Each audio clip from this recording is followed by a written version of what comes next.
Hello, and welcome to another riveting episode of The Devil's Advocate. I'm your host, Mitchell Drayton, and today we're diving into a world of cinematic what-ifs. Ever watch a movie and wonder what you would do if the script were flipped? Well, now's your chance. Chime in, share your thoughts, and let's unravel those alternate realities together. Don't forget to check out the polls, drop your comments, and hit the notification bell so we can stay in touch. And let's have a fantastic time. Let's go. Welcome back. Today I have a guest with me. We'll call her Turbo. And we're going to, well, say hello, Turbo. Hey. Sure thing. Hopefully you heard that. We're going to be going over the movie Fractured that came out in 2019, if I'm not mistaken. And it takes place in North Dakota. The only reason I was able to figure that out was because one of the police that we're going to mention later on in the movie does have a patch on the arm. I was able to pause that and figure out that it's an actual police department. I think it was called Bismarck, if I'm not mistaken. And that is an actual police department in North Dakota. If ND still stands for North Dakota. But anyway, so it starts off with the couple inside of their SUV fighting. And the reason why they're fighting is because the husband is a safe driver. At least that's what he tells the wife. The reason why he is a safe driver is once again because of something else I'll tell you about later on. But the fact is they got to Thanksgiving dinner a little later than expected. So the dad was upset with him because most of the food had gotten cold, if not all of it. And then the husband, Ray Monroe, got a little upset with the dad only because he was offering him wine, knowing that he was a recovering alcoholic. So with him trying to beat that, it wasn't the best thing to offer him something that he's tempted with, or at least has been tempted with in trying to fight. Then you also have the daughter, Perry Monroe, which is short for Periwinkle, who is in the back seat with headphones on, trying to just bear through everything and hopefully not hearing all the conversation that the adults are having. That is until the batteries run out in her, what I believe is not a Walkman, but an old CD player of some sort. It's a toy. At least it looks like a toy. And then the conversation stops only because there was another driver that honks the horn, but I guess this one spooked him so bad that he drove half off the highway. He was able to regain and get back on the highway, and then the driver that honked at him flipped him off and then proceeded on down the highway. He was a little, I guess, taken back, but he shouldn't be because he was getting honks from multiple people before that. The daughter then, tells the father that she has to pee. So he says, well, we'll pull over at the next gas station or stop that I can find. So they do end up finding like a pit stop, which is a gas station. Older gas station has like, 2 or 4 pumps. But at this gas station, they happen to have a construction site. And that's going to play a big part in where this movie takes a pivot. And I would say a pivot for the worse. The wife takes her daughter in to go to the restroom. All right. And while they're in there, the husband was told to get her a Coke because she's parched. And her name is Joanne Monroe. So he goes in there, and the first thing to show you is that he's putting down a cup of coffee, open coffee, no top on it, which is unusual for a lot of people. He gets the Coke, and then he requests a package of batteries for 4 of them. And then after that, he looks at what is to be some alcoholic shooters, and he says, and 2 of those. Gives the cashier an awkward look, and she returns the awkward look. And then he tries to give her his either debit card or credit card, or where she says, no plastic. Now that is a part of the reason why he wasn't able to get everything he wanted, and he had to say, okay, I will just take the coffee, I will take the Coke. And that's where the camera leaves him, and we have to believe that he bought the batteries and not the 2 shooters. So, recovering alcoholic that said he wanted it. The only thing that saved him was that he couldn't use plastic to get everything. So, we'll let you determine what you think he got. Recovering alcoholic, you think he got the 2 shooters, or do you think he got the batteries for his daughter? I will say this, though. When he got back in the car, he did, or the wife asked if he got batteries. He said they didn't have any.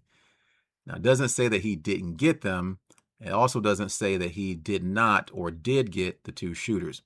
So they kind of leave that up to us to determine whether or not he actually got them or he just felt like lying to his wife.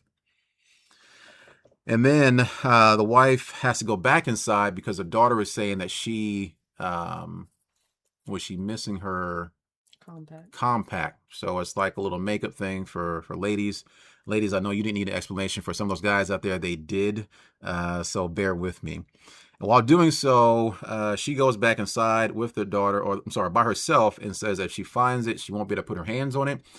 Which the daughter says, okay, that's fine. And then the father is being asked to look underneath the back seat. So he hops out. The daughter hops out. He starts looking. He spills his coffee, so he's upset, saying he's going to stain the seats. And then the daughter starts to kind of wander off a little bit. She goes towards a table that has what looks to be like a dead animal underneath it. And then she starts to back up, and then the camera pans over, and there is a mangy dog coming towards her. It's got two different color eyes. So you can imagine they had to pick this type of dog because the dog wasn't growling, but it was coming towards her slowly, so she kept backing up. Eventually, she starts calling out for her dad, and her dad, like most dads, would be kind of like, "What? What?" And then she says it in a way that, kind of put my hairs on end or stand up. And he finally looks and he tells her not to move anymore because at this point in time, he is directly behind the dog and the dog is in the middle of him and his daughter. And the daughter's backing up towards that construction site that I told you about. It's just like an open pit. It is basically the basement of what used to be a building there. So you can imagine all kinds of debris and things that she can fall into. So it is the base floor, and then she would essentially fall into the basement. And so the dad keeps telling her not to move, and then eventually picks up a rock and says, I'm just going to spoof him real quick so he'll run away. Well, when he picks up the rock and throws it at the dog does run away, but it also causes her daughter to fall backwards into this pit or into this construction site.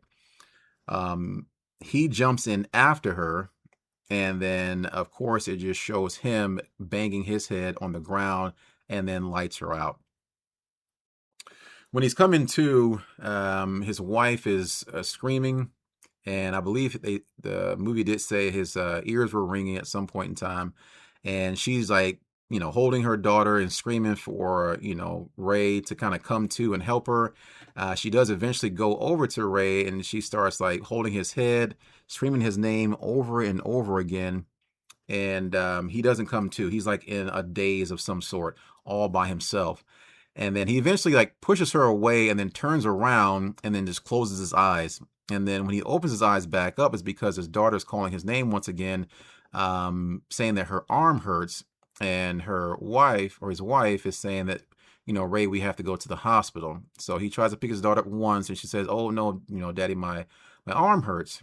And for some reason, he's taken back once again and looks confused. And then he goes and picks her up again and says, I would never hurt you to the daughter. And then he says the same thing to the wife. And then they get inside the SUV. The mother and the daughter are in the back. And then he hits 80 going all the way down the highway. And he has like this weird smirk on his face, kind of like, I did it. I finally started speeding. And then they get to the hospital and he says, I'm going to go and I'm going to check us in. Now, there's a bit of you got to watch this movie because some of the things that happen will probably upset you, and it may upset you more or less depending if you have children, if you've ever dealt with something like this when you go to the emergency room and people, I guess, don't see you as being important, or at least what you have going on as being important. Nonetheless, he's kind of shunned and told to go sit down. His wife says, do something. He gets back up, goes back to the desk. And at that time, the lady says, well, did you sign in? He's like, no, because you told me to go sit down. All right. So that was one thing. And then he finally signs in and goes back and sit down. And the wife is claiming that her neck or her head hurts. Her head. And so with her head hurting, it's kind of like, that's all right, whatever. They just went through something traumatic. It probably caused the stress to cause your muscles to tense up. So this guy says, oh, I can fix that, goes and gets a soda, and she proceeds to put the soda on her neck. I don't know about you, but they're in the emergency room. I probably would have asked for like some ice or something like that to put on the neck. But that's neither here or there. In the background, though, on the TV that's in the waiting room, there was a movie playing. And I remember telling Turbo here that I think that's something important. Let's find out what it is. So we paused the movie and we're like trying to figure out what the words are, and we put that into like one of the movie scripts, I guess, that helps you find out what movie it is by some of the things that are being said. And it comes back with a movie called Key Largo that came out in 1948. So if you watch this movie Fractured, it came out in 2019. I do believe that the writers of this, or at least the director, did something pretty good, and they matched up a movie that kind of goes along with it, which is Key Largo from 1948. I think it was a black and white movie, but nonetheless, go check it out. And then also, the name of the regional hospital that they're at is called Kirkbride. So if you look that up, is probably the first thing you're going to see is that it's a rehab center. So once again, those little things that a director will show you kind of helps you understand, especially if you watch the movie back for the second time. After pretty much being told that they're not going to be able to help him for a while, oh, am I getting ahead of myself? Hold on. Oh, that's what it was. He kind of comes to, which to me seems like it's the next day, because he goes back up to the desk and there's a new lady there, and he says, "Hey, like, can you help me out? Try to find out where my wife and daughter are at." And she was saying that that was on the earlier shift, and that I'll be able to find out what's her name. And so he gives the I guess the new nurse or the receptionist, whatever, the name of Perry Monroe, and she's saying that nope, nothing's in here, but sometimes it happens. Now I don't know about you, but the last place I expect for a bunch of mistakes to happen is at a hospital where people are being lost or files are being lost or things are being misplaced, because that has to do everything with your You health. didn't tell them that they took her for a CT scan. What? You didn't tell them they took her for a CT scan. Oh, that's right. So they did go back to the back. They finally did admit the daughter, and to his recollection, they said that her arm, probably was fractured, and she had like, a nasty, was it contusion or something like that? And they were worried because the pupils weren't as dilated as they wanted them to be. Dr. Lambert, or what was his name? I forgot the doctor's name, or Bertram.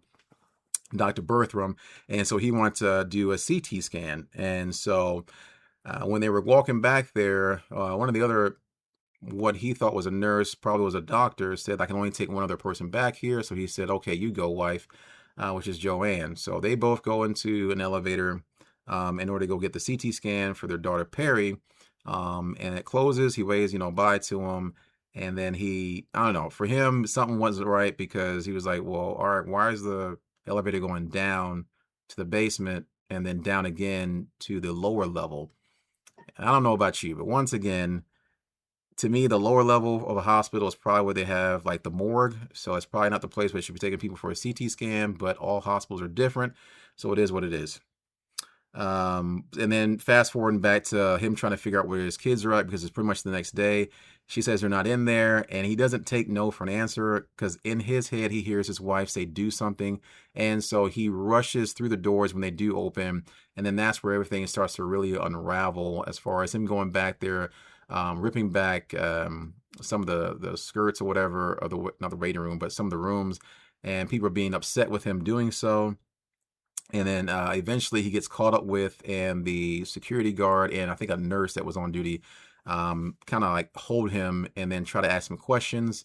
And when he starts to become irate, I guess the officer sprays him with mace, and then the new doctor that's there tells them to sedate him. So they do, like another nurse does, stick him in near the buttocks area with something that pretty much calms him down and almost knocks him out. And then that nurse and the officer take him to a different room, lay him down, give him a cloth to kind of wipe his eyes off for that mace, and tell him just chill out until the doctor on call can figure everything out for him. Well, he's not having it. So as soon as they leave him, and I don't know why the security guard didn't stay outside the room, but he left, and this guy was going through all the cabinets and finds adrenaline. And he takes the stick of adrenaline, jabs it into, I think, his left leg first.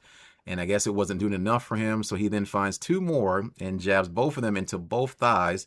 And then, of course, he is just on high. He's flipping out and everything else. And he takes a rag of some sort, punches the glass, unlocks the door, and gets out. And then he pretty much escapes out the back door, lays down the bed of a truck, And the officer's like, he's gone. Just make sure you let the front desk know, just in case he tries to get back in here. So he finds his way back to his vehicle that he, came in before he, actually went into the hospital the day before. And, he's kind of crying and everything. And he drinks the Coke that he had bought at the gas station also the day prior. And he then sees cops in his rearview mirror. And so I don't know what in his head is going off, but he's like, oh, maybe this is my chance to prove that my wife and my daughter are actually here. And so the cops do what they're supposed to do, and they actually have the doctors there um, answering questions as far as looking at security cameras. They're asking both the doctors, were they here? And the doctor that's on call right now says I wasn't here when he came in, but they're telling me that he was only seen for like a head contusion or whatever, and they have to call Dr. Bertram. And so they do look at the security cameras. Security cameras doesn't give you anything else other than what they see, which is just him. And one thing that cause for concern, so you could not peg down what's going on, is the fact that the security cameras had a glitch a lot of times. And he says, well, it's an older system, so it only records, I think it was around 30-second timelines. And so I thought it was funny, but once again, you got to see it and then judge for yourself. And then he finds the scarf that his daughter was wearing inside the room that they were supposedly taken back to. And this just doubles down on him thinking once again that his family is still inside that hospital, and that they need to help him find them. And then by that time, I want to say Dr. Bertram does show up, and he just reiterates the same thing that yes, he came in. He was seen for, a head cut and some minor injuries to his face. He advised him to get a CT scan, which I'm guessing is the same CT scan that he was thinking that he had recommended for his daughter, which he refused. And oh, by the way, he didn't have any insurance, or the insurance wasn't accepted by the hospital. And so he asked if he could pay in cash. And supposedly they came back and said that that was fine. I don't know about you, but I've never heard of a hospital allowing people to pay in cash. That's usually reserved for like a urgent care of some sort. Have you seen anything like that? Nope. And then later on, you have a psychiatrist, or she wants to be seen as a medical counselor only because Ray calls her a shrink. And the one thing that she does do is help him kind of deal with the fact that his late wife, his first wife, that he was married to 8 years prior, died in a car accident while he was drunk. So it was under his, I guess, hands that she died. And then also being a drunk, or having severe alcoholism, and getting over that. And so he goes through all the emotions again with his old wife. And then the psychiatrist starts to ask questions about where Perry and Joanne really are. And she also asked questions about, well, where did everything happen? He said, well, at the gas station. And so they take a trip back out there. And when doing so, he goes through all the same motions. This is what happened. I threw a rock at the dog because I was mad. And I don't know why he said that, but sometimes, we get upset because we have to repeat ourselves so many times. And, the doctor is like, well, tell me what really happened, because I'm going to tell you what I think happened. I think that you threw the rock. And then she doesn't actually say it, but the rock is kind of shown hitting his daughter, knocking her into the pit. And then she's like, and then you lashed out at your wife. But in that same breath, the dog, the canine unit that showed up at the construction site, the gas station, starts barking. And then, of course, the flashlights from the police pan up, and you see that same dog that he was talking about. And then he, I think he mumbles something to the effect of, it happened, or something like that. And so once again, it just gave him another clue that it actually happened to his family, and that he needs to find out where they're actually at. And he grabs the gun from one of the police officers, grabs the psychiatrist, and he presses it into her back and tells everyone to throw the guns down, their walkies. And he basically puts them into either a bathroom or a storage closet at the gas station. Now, instead of him like getting back to his car and leaving, he gets back to the hospital, goes inside the hospital, Um, I forgot, what does he do when he gets back there?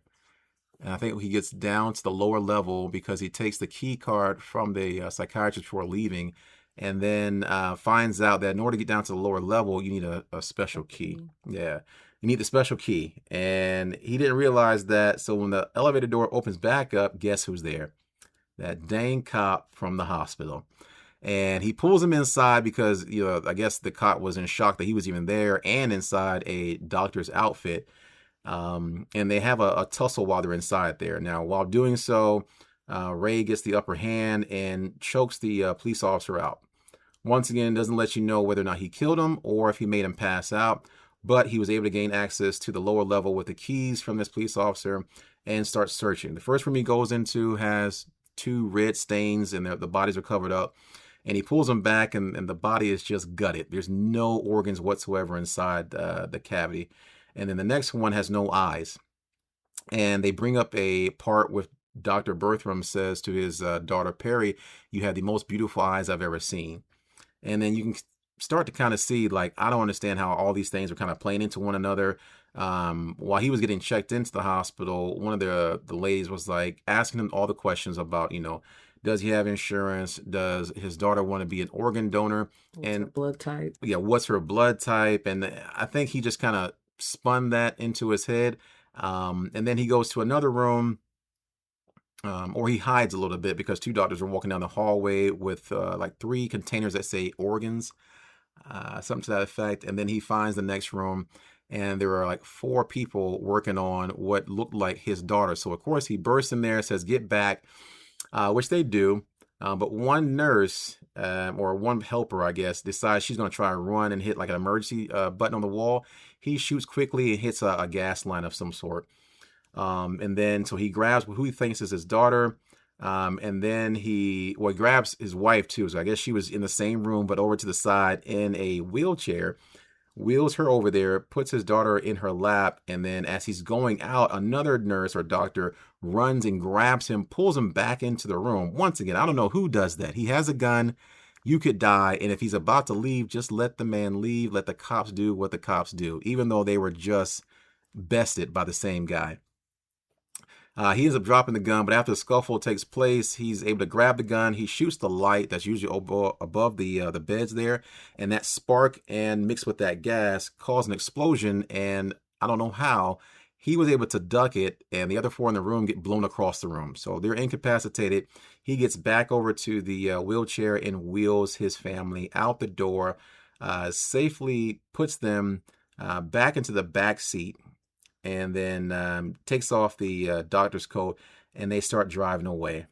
Now, there's some other words that are exchanged from there, and I am going to leave it here because I do want you to go and watch this movie. Once again, it's called Fracture, that came out in 2019 with Sam Worthington and Lily Rabe, I think it's her name. Maybe it's Rabe. So that you can know what the ending is, and then ask yourself, if this was for real, like if this happened to you and your family was taken at a hospital and you couldn't find them, what would you do? Would you go to these links? Would you take 4 or 5 people hostage? Would you shoot inside a hospital? I don't know. I kind of know what I would do, but that's for another time. What would you do, Turbo? That hospital would not be standing. Okay. Hospital, I don't know what that means. I don't know if she's gonna blow up the whole hospital. Take everybody out. Listen, violence is not the answer, but sometimes it's necessary to get things done, I guess, is what Turbo's saying. But once again, thank you for tuning in. I can't wait to see you next week. That wraps up this episode of The Devil's Advocate. I'm your host, Mitchell Drayton. Thanks for diving into the What If with me. Now it's your turn. Drop your thoughts, hit the polls, leave a comment, and keep the conversation going, people. Until next time, stay curious and stay questioning.